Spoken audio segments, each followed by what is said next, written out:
defining vectors as any measurement that has a magnitude and direction. Things like displacement, velocity, momentum, all of these are properties that have a direction that has to be included with them. Now remember, the vectors are drawn as an arrow. The length of the arrow represents the magnitude of the property.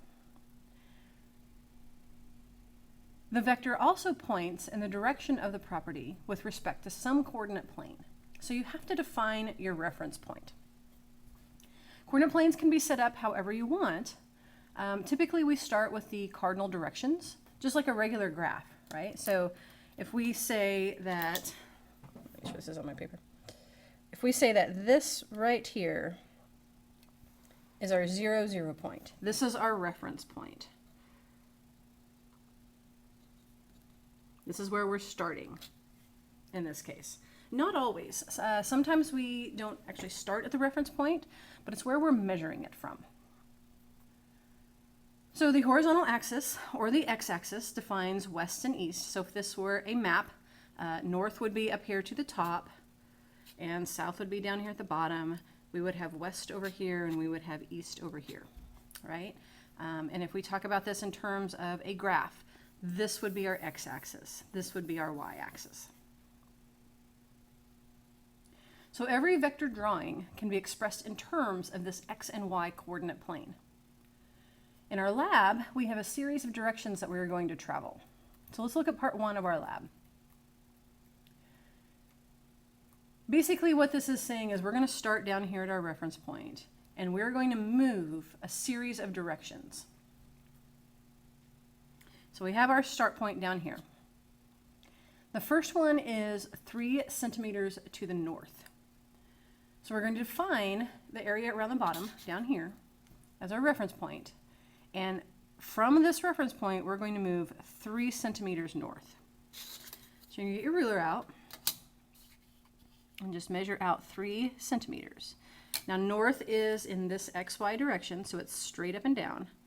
So we're going to go 3 centimeters to the north. This vector has a y component associated with it, right? We're going 3 centimeters to the north. So it's moving 3 centimeters in the y direction. It does not have an x component. So when we say component, we're talking about what direction it's moving. This does not move in the x direction at all. It only moves in the y direction. So it has a y component of positive 3 centimeters, but it doesn't have an x component at all. Now the second one is move 7 centimeters to the east. So we've already moved 3 centimeters to the north. From this point, we're going to go 7 centimeters to the right. So east is to the right. So we're going to take our ruler. We're going to measure head to tail, right? So this is the head of the vector. And we're going to go, maybe, there we go, 7 centimeters to the right. Okay. Now this vector doesn't have a y component. It doesn't move at all in the y direction. It only moves in the x direction. So its x component is going to be positive 7 centimeters to the east. And its y component will be 0. Now if we were to draw the resultant, right, so if we think of this in terms of moving, we started here, we went north, we went east. So the question becomes then, where are we with reference to the reference point? Where are we from where we started? Well, we're over here somewhere, but we want to define that a little bit more.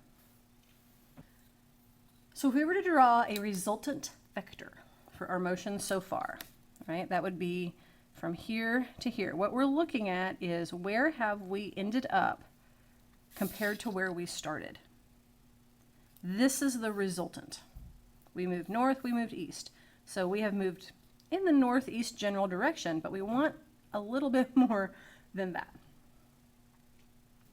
So the resultant, right, so where we have ended up does have an x component and a y component.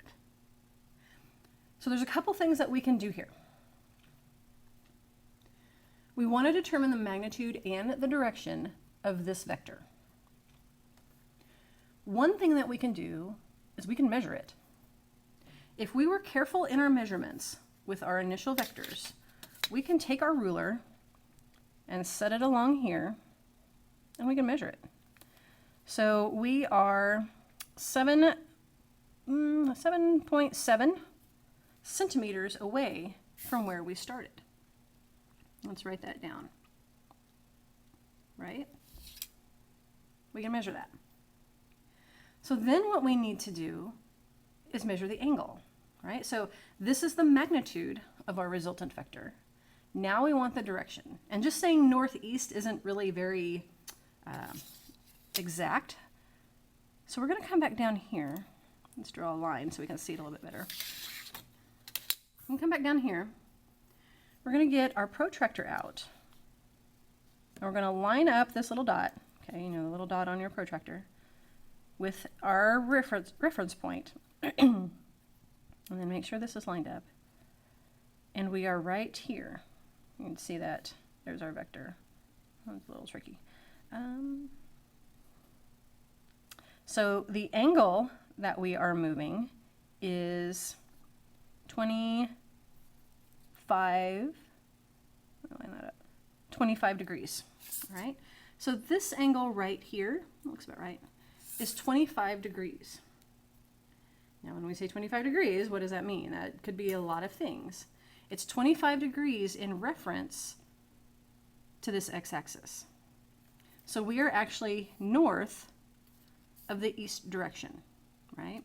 So our vector went to the east and it went to the north. So we are 25 degrees north of east. So when we write that resultant vector, it's 7.7 centimeters at an angle 25 degrees north of east. Now you could write it with respect to the y-axis, right? If this is 25 degrees, what does this one have to be? 65, right? So you could also say 65 degrees east of north. So there's different ways that you can write it. So this resultant vector has a y component of positive 3 centimeters.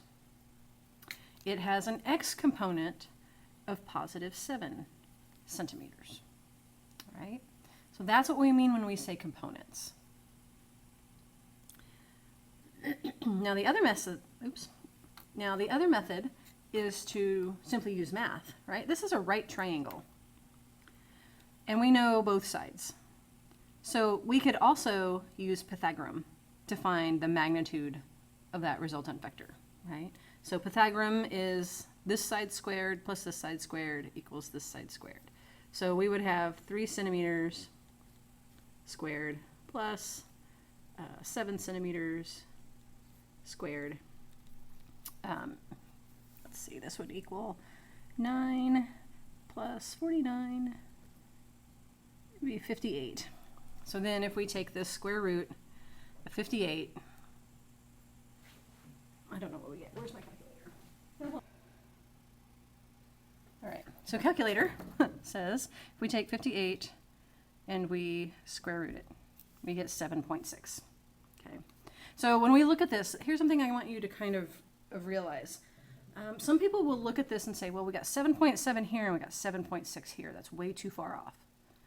What I want you to think about in terms of this measurement, how far off are we? What did we measure this in? What does that 0.1 difference tell us? We measured it this much, right? It's a millimeter difference. So really, we were really close. We were close enough in this case. So this is going to be equal to 7.6 centimeters. So there's 2 different ways that we can do that. Now to find the angle, right, do the same thing. We know all of our sides, so we can use any trig function that we like. We could use sine. If we're going to use sine, then sine is opposite. Think about that. I always confuse my trig functions. All right, sine is opposite. So if we were going to use the sine function, the sine of theta is equal to the opposite over the hypotenuse, right? So the opposite is going to be 7 centimeters over the hypotenuse, which was 7.7 centimeters. Right, and we'll math that out. What do we get here?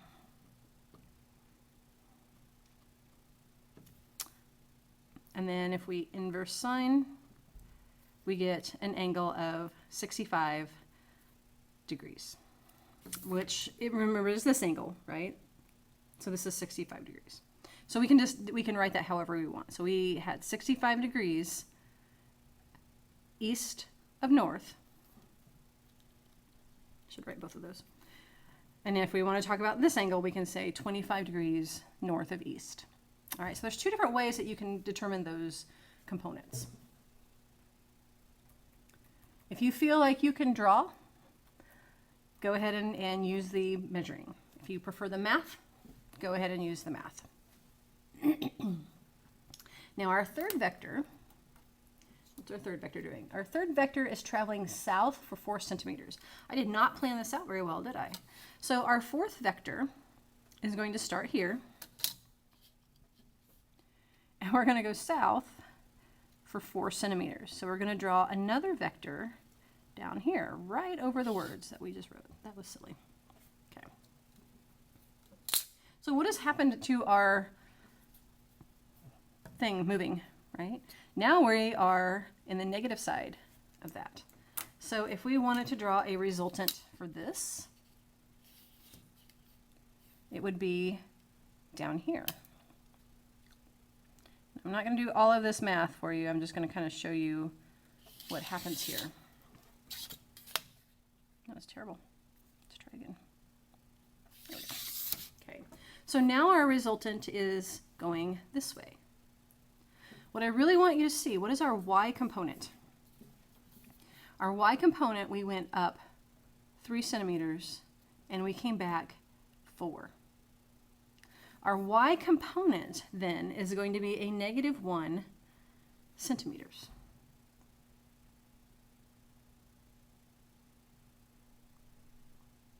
Our x component is still the same. We've still only gone 7 centimeters in that x direction. Okay. So when we do our math with this, if we do this particular vector, if we stop here, if we do this particular vector, then our y component now has become negative 1 centimeters. We can just write that out as well, right? And when we talk about that y component, we went positive 3 centimeters, and then we went negative 4 centimeters. So the resultant of that is going to be negative 1 centimeter. So you find the resultant in the same way. You can measure it with your protractor and your ruler, or you can do that math.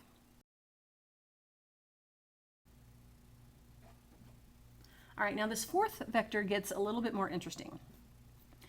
Not only is it moving in an extra direction, but it is not moving only in one direction. Okay, it's not only moving in one direction. So it's not a complete up or complete to the right. It actually says we are traveling 5 centimeters at 60 degrees. All right, so we are starting here. So this was our vector 3. Gosh, this was terrible. All right, so we have this line right here where we are starting. So our next vector is actually going to be going off 60 degrees east of north. So to measure east of north, all right, let's just kind of draw this right here. This gives us a little bit of reference line there. If we take our ruler and we put it down here, where to go? Right there. Where'd the thing go? There we go. All right, so here is our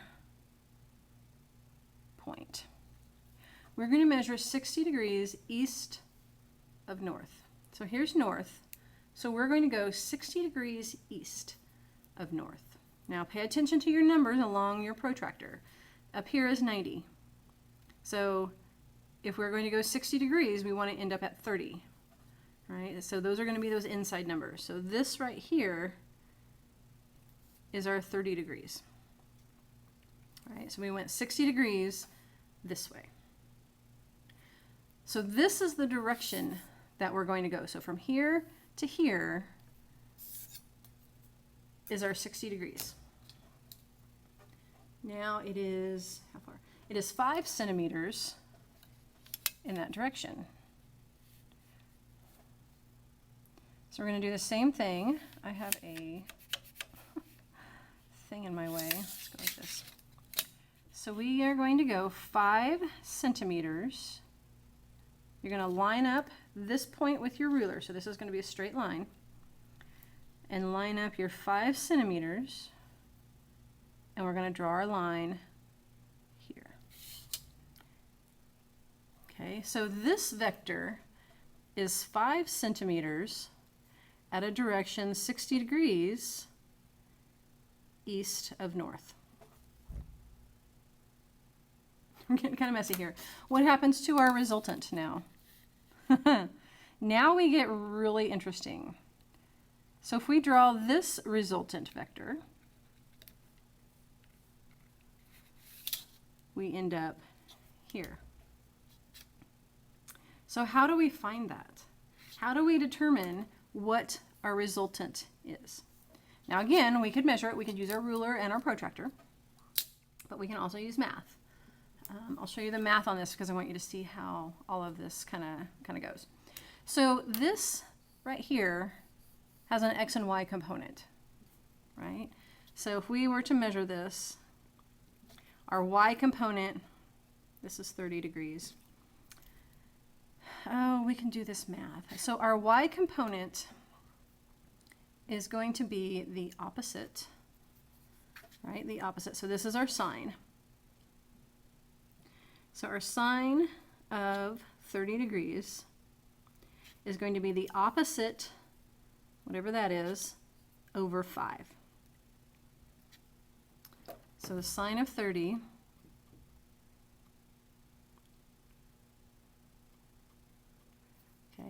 is 2.5. So our y component is 2.5 centimeters. Our x component is the adjacent line, right? So this is the other part of our triangle. So our x component is going to be the adjacent. So this is going to be the cosine of 30 degrees is going to be the adjacent over 5 centimeters. So 30 cosine. Oh, I did that wrong, didn't I? No, I did it right. I did it right. Times 5. Okay, so we get 4.3. So our x component is 4.3 centimeters.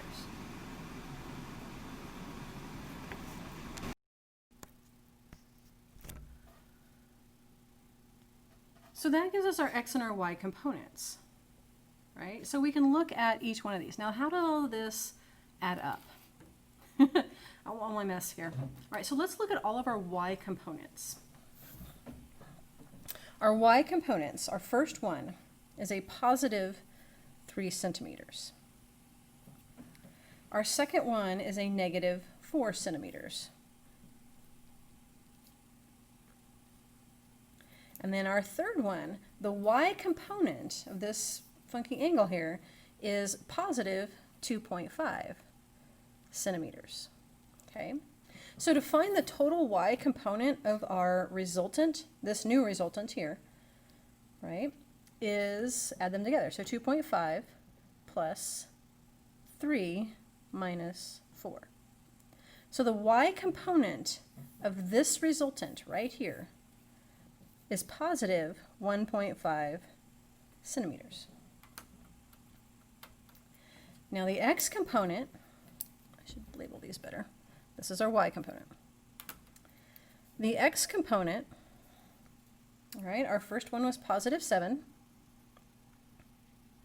And then our next one is down here is 4.3.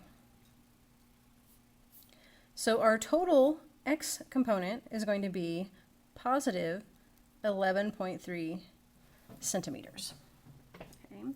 So this is the x and y component of this vector where we've stopped. So after 4 vectors, this is the resultant. the x component, we have moved over 11.3. Let's grab our ruler and see how close it is. Oh, looks good. Yeah, pretty close, right? So if we go over 11.3 centimeters in our x direction, and if we measure our y, we should get right around 1.5. Pretty close, right? So our y component is 1.5. Our x component is 11.3. Again, to find this resultant, we can measure it, right? Let's get our ruler out. Right at about 11.5. So if we look at our resultant, we've measured that to be 11.5 centimeters. And then we can get our protractor out. We're going to measure from here, so about 9 degrees. And this would be, this angle right here is going to be 9 degrees north of east. Okay. Now again, we could do math with that, right? So if we take this, let's just double check. If we take this 1.5 and square it, and we're going to take 11.5 and square it, what are we going to get?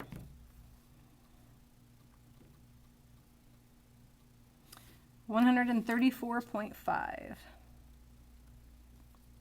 And let's square root that, and we get 11.6. 11.5, 11.7, or 11.6. Okay, which is what we measured. So yay, good deal. And again, we can use any of our trig functions to find that angle. Should we use tangent this time? We haven't used tangent yet. Tangent gets kind of left out.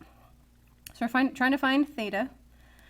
Tangent is opposite over adjacent. So our opposite is our y component.